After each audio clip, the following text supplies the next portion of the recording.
Salut tout le monde! Aujourd'hui, j'ai un nouveau livre à vous présenter. Mais juste avant de commencer, n'oubliez pas de continuer à mettre votre plus gros like et à vous abonner si ce n'est pas déjà fait.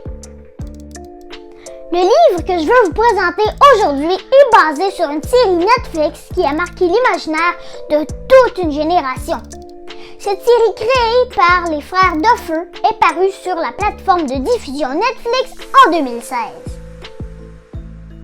L'histoire se déroule dans les années 80 et est littéralement un hommage à la culture pop de cette décennie.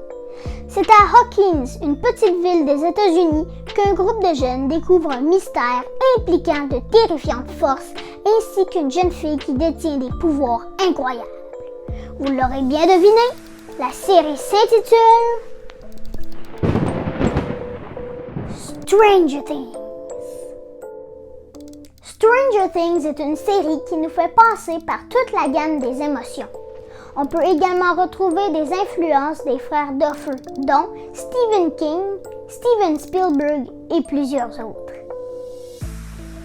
Afin d'enrichir l'univers de Stranger Things pour tous les amateurs de la série, Netflix est associé à plusieurs maisons d'édition de renom pour créer des romans, des bandes dessinées et d'autres marchandises officielles. Ainsi, le livre d'aujourd'hui s'intitule Stranger Things, de l'autre côté. Stranger Things, de l'autre côté, est une bande dessinée qui a premièrement été publiée en anglais sous forme de mini-série aux éditions Dark Horse en 2019. Lors de cette même année, cette série a été publiée en français par la maison d'édition Manabooks à Paris. Cette bande dessinée de grande qualité a été rédigée par Mme Jody Houser, dessinée par M. Stefano Martino et traduite par Mme Sarah Grassard de Studio Macma. Je voulais également ajouter que plus d'une douzaine de personnes ont collaboré sur ce projet. Ce livre nous fait découvrir les événements vécus par Will Byers lorsque ce dernier était prisonnier dans une autre dimension. Si vous voulez bien, une version cauchemardesque de notre monde, de l'appellation du monde à l'envers. Bon, il est temps de vous lire un petit extrait. Il y a quelques minutes, Will Byers jouait avec ses amis. Slam!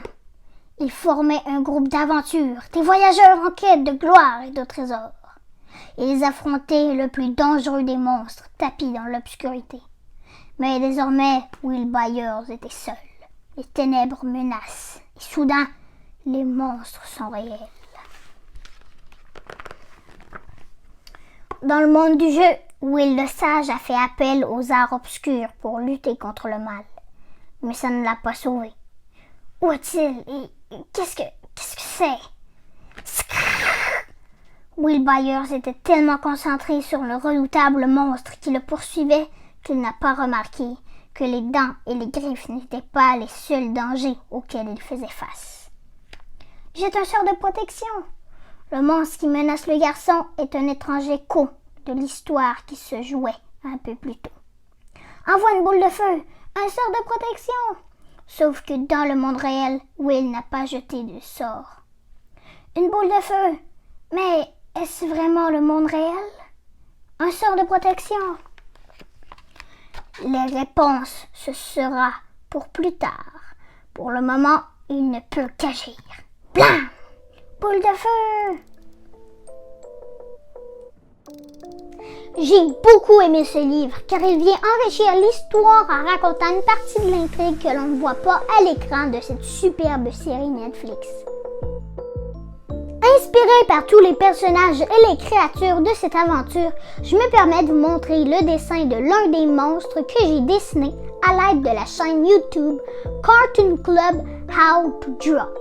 Voici le démo Gorgon.